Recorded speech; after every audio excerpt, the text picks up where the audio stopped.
All right, the windup. This is the easiest thing in the world, and people make too much of a big deal over it.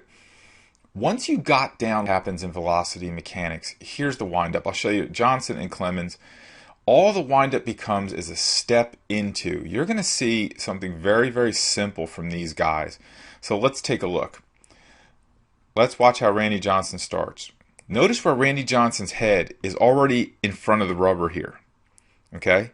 His head is not coming back off the rubber. Now Clemens does things a little bit differently, but you're going to see with Johnson is all he does, it's a step into, and watch where his rear end goes.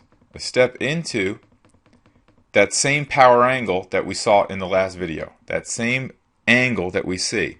So all it was a step into that angle.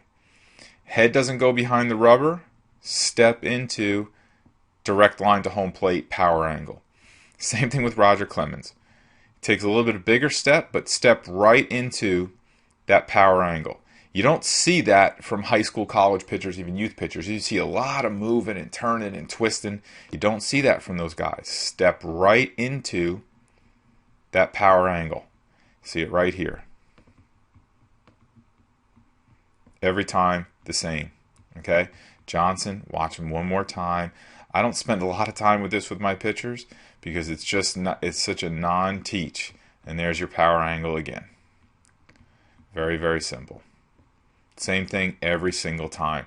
It's just a step into. So don't spend a lot of time with the windup.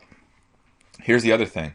You're not going to throw any harder from the windup than you do from the stretch. I've gunned, I don't even know how many pitches, probably well over 10,000 pitches.